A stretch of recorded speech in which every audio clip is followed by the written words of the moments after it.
Well, we're in fight week for Joseph Parker versus Fabio Wardley. And this is a fight that it kind of blew my mind when it got announced. Joseph Parker, a former heavyweight champion of the world, currently in arguably the best form of his whole career. The guy that most fans and pundits believe should be next in line to face Alexander Usyk. Everyone seems to think in world boxing he's had the best run, he deserves the shot the most. Why then is he taking his chances against a guy who by all rights shouldn't even be at this stage? Fabio Wardley has come from a white-collar background. Fabio Wardley has definitely never fought at this level before, but I'll tell you one thing that's even more definite than those two things is that Fabio Wardley is a very, very dangerous man. In this video, I'm going to be analyzing how we've ended up here and looking at the brutal reality of what this fight could mean for both of these men. Hello everyone, and welcome back to A Guy Called Henry. I hope you're doing incredibly well. Right before I jump into this video, guys, don't forget to bang a like on the video if indeed you do like it. Don't forget to subscribe to A Guy Called Henry if you're new, and get your comment in the comments section below. What are you thinking for this fight right now? Are you going with the experienced world-level operator in Joseph Parker, or are you going to go for the unorthodox, enigmatic Fabio Wardley? Also, guys, don't forget, if you want to get this fight on DAZN, I've got a link in the description for you.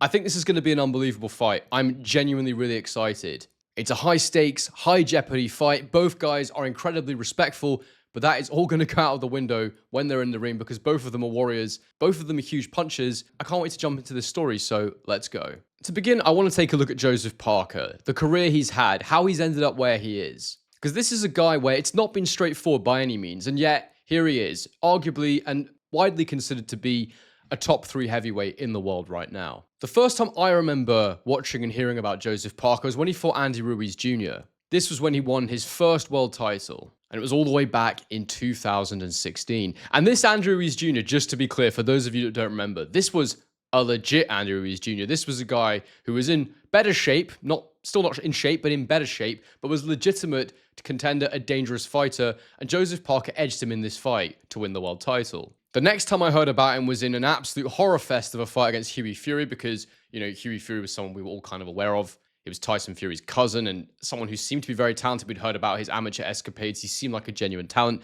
And it was one of the worst fights I've ever seen, but Joseph Parker just about managed to hold on to his belt. That was before he lost for the first time to one Anthony Joshua in a heavyweight unification fight. And I remember this fight and it was unbelievably disappointing because although I was an AJ fan at the time and although I wanted AJ to win, there was a weird refereeing performance where Parker, the shorter man, wasn't really allowed to work on the inside. I wouldn't want to blame it all on the referee because I feel like this fight is actually quite symbolic of how Joseph Parker has evolved as a fighter over the years, how he's come on leaps and bounds. And the stylistic evolution of Joseph Parker is something we'll absolutely be talking about in this video. From there, he goes on to take the second loss of his professional career, unanimous decision loss against Dillian Whyte. And I remember being quite surprised by this result. I always felt that Parker was the more polished, better boxer than Whyte, but it was probably the first time in Parker's career that we saw a potential weakness exposed, I suppose. It was a fight where Dillian Whyte made it incredibly rough and ready, and honestly, the referee didn't look after him particularly well in there. But regardless, it's heavyweight boxing, and if someone's getting away with something in the ring, it's your job to make sure you deal with it. And in this fight, Parker did get knocked down. He also knocked down Dillian Whyte, but in the end, it wasn't enough to win the fight. And like I say, there were some concerns after that about Parker. Does he have the minerals for this game of boxing, or is he always going to fall a little short? Because I think everybody always felt physically he had all the ability in the world. The attributes were there, but maybe he didn't use them in quite the right way. After this, Parker had a few comeback fights, all before he teamed up with Andy Lee in 2021. And since then, Parker's been on an upward trajectory. This is a guy who has definitely changed his style quite a bit and has shown that he is a much more tactically flexible and disciplined fighter, in my opinion, under Andy Lee. In that year, he had back-to-back wins against Derek Chisora, and that's a Derek Chisora 4 years ago, who was a lot more of a difficult opponent, a lot more primed, and, he did make it fairly straightforward for himself in that Parker. He then took a KO loss to Joe Joyce in 2022, and again, it was that same thing. Is he tough enough? Is he powerful enough as a heavyweight when the going gets tough? Now, after the fight, Joseph Parker said that he'd had a cold going into the fight, which was why he lost that one. But for me, certainly, watching that fight back, I studied it before his fight that he was supposed to have with Daniel Dubois that never quite happened. But I remember watching that and thinking, yeah, I can see some flaws in Joseph Parker. I can see some issues. Even though he was under Andy Lee at this point, there's definitely still a few holes in his game. And look, guys, I'm going to be doing a tactical breakdown later in this fight week so I can show you how I think either man might be able to expose certain things in the other. But he takes this loss and once again he has to go away and rebuild. It seems again that this guy has a ceiling that he can't quite get past. That he's never truly going to be an elite heavyweight and possibly never be a world champion again. But after a few comeback fights and jump forward just over a year, he gets a shot against Deontay Wilder. And he goes in there, and for 12 rounds, he gets on the front foot, something we hadn't seen too much from Parker in his career, and absolutely schools Wilder. He absolutely takes him to school. He made him look silly, he bashed him up, and he didn't really get hurt in the process. It was quite a straightforward win for Joseph Parker. And people at the time were saying, wow, this is a really fantastic win for Parker. And look, he then rolls into this Zhilei Zhang fight, and again, he beats Zhang pretty comfortably. Yes, he gets knocked down a couple of times in the process, but outside of those knockdowns, he boxes well, he moves around the ring beautifully, and he beats Zhang clearly. He was then supposed to have this fight against Daniel Dubois, but Daniel Dubois pulled out in fight week, and he ends up fighting Martin Bakole, and Martin Bakole gets absolutely iced within 2 rounds. And look, I think the thing to say here is this is really important. People say that Parker is on the best run of any heavyweight in the world right now. He fully deserves that world title shot, and I don't disagree. Based on the commercial stature of those wins, those guys had big names. Those guys were seen as being good heavyweights. But I have to say, my personal opinion of these fights is I can pick holes in all of them. And I do believe there is a possibility and a chance that whilst I think Parker is largely improved as a fighter, that he may have just got these guys at the right time. This may have just been fantastic matchmaking, and that this is something for later in the week. This is something for my prediction video when we're taking everything into account.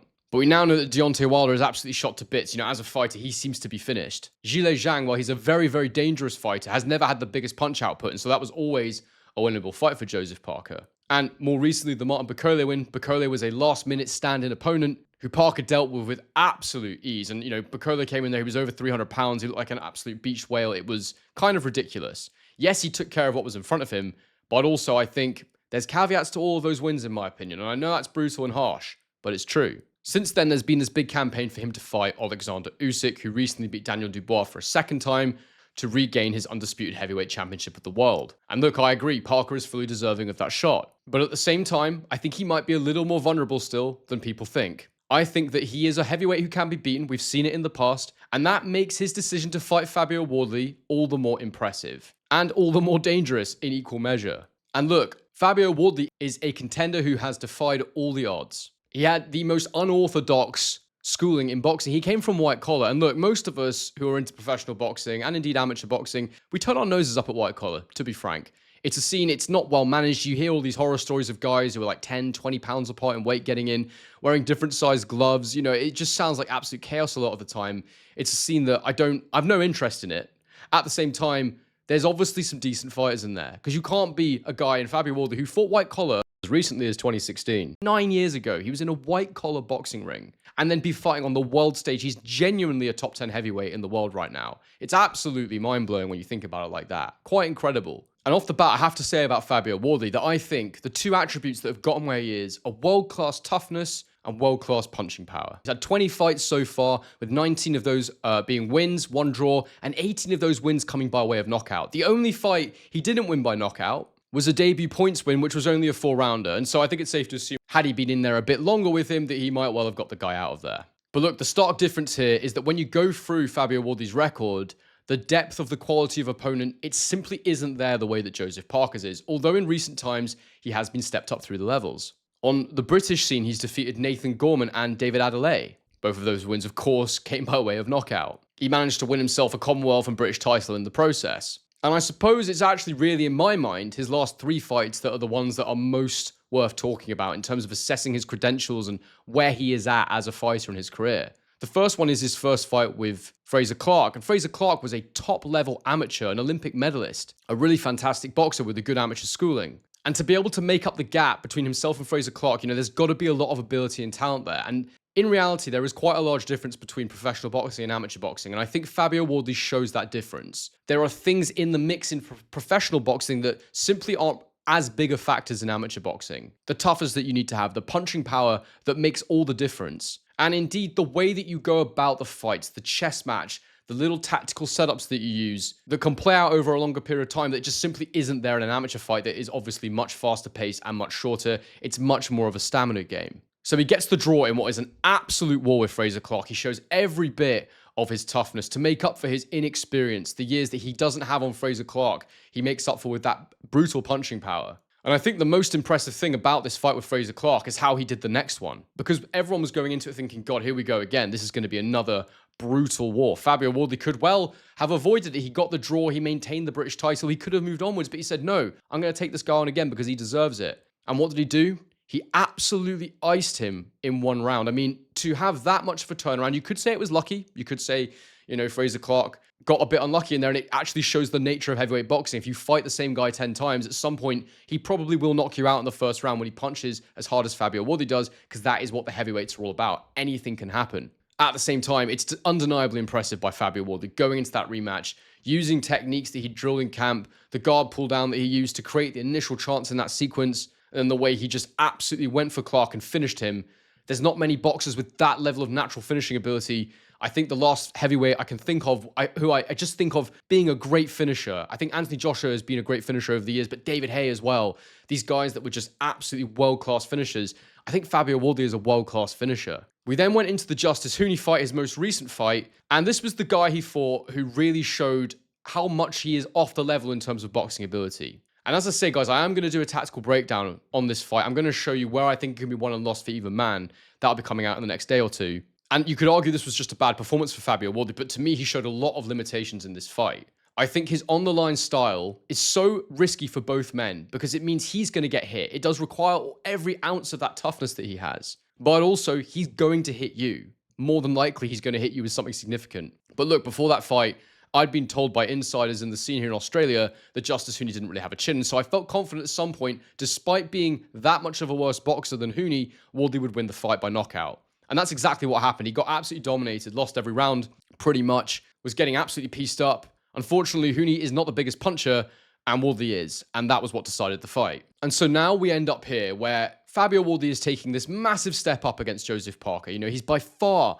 the most accomplished, most talented opponent that Fabio Wardley has faced to date. And for Joseph Parker, he's in there against somebody who, although hasn't done anything like he has done in his career, is as dangerous as any heavyweight out there right now. And I guess the real question in this fight is, does it matter that Fabio Wardley isn't as good? Is it always going to be a case of, he might never be as good, or often, won't be as good as the guy that is across from him, but he will always find a way to land that one shot. We all know another fighter that lived a career like that. It was Deontay Wilder, the guy who lost to Parker not that long ago. Wilder made a career out of not being a very good boxer, but he could punch so damn hard, it just didn't matter. He'd go 9, 10, 11, 12 rounds sometimes, losing every single round or losing most of the rounds. But finding that moment to land that killer shot. And that is how I describe these guys, Wardley and Wilder. I talked about in a recent video, they're moments fighters. And I think that's why the Ben Davison-Fabio Wardley matchup works so well. He's the ultimate moments coach. He finds those weaknesses for you. And so what I'm trying to say here is that this is a giant risk for Joseph Parker. Joseph Parker is better than Fabio Wardley. There's no doubt in my mind he's better than Fabio Wardley. But boxing can be won and lost in a single moment. That's what makes it so dramatic and so different from other sports. It's super unlikely that Fabio Wardley would ever have been in this position. It makes total sense to me on many levels that Joseph Parker's got back to where he is. The reinvention he's undergone with Andy Lee, it's been absolutely game-changing for him. But when we look at the context of this fight, the fact that I think Joseph Parker's most recent wins might look better than they actually were, the fact that Fabio Wardley is objectively so dangerous, he's got that single punch power, he's got that elite level toughness. I really think that this is a genuine competitive fight. I really think anything could happen in this fight. It's a real roll of the dice. The other thing we have to say here is that Parker can't wait around forever. He's barely had a round of boxing since the Zhilei Zhang fight, and he simply can't afford to wait and see what Usyk decides he's going to do. So in the meantime, it makes sense to take an opponent. And with Wardley being highly ranked now, I do get the logic. It does make sense. But at the same time, I suppose as with every fight in the heavyweight division right now, this is a high-risk fight. Absolutely no question about it. But I'm glad that Joseph Parker is doing this because I've seen many examples of fighters over the years who just sit and wait and wait and wait until they get their shot. And honestly, even if he loses, this is the right decision for me. You can't do that. You can't treat your career that way. I will be doing my tactical analysis later in the week. I will make my final prediction before the fight happens. But one thing I have to say before we get to those things is just, this is a fight of real jeopardy. This is a fight between two really respectful warriors. You watch the face-off. I might react to that. I haven't decided yet. But you watch that face-off and you go, there is nothing but respect between these two. These two are gentlemen. And the needle in this fight doesn't come from the fact that they are at each other. There's no outside of the ring antics to try and hype this one up. All you've got to do is look at how dangerous this fight is to understand that you can't miss this one. But guys, get your comments in the comments section below. Let me know what you think about this fight. Who do you think is going to win? Please consider using my link in the description for DAZN. It really helps to support the channel. I get a little cut of the revenue, so I really appreciate you doing that for me. But I hope you've enjoyed this video, guys. And as I always say, on to the next one.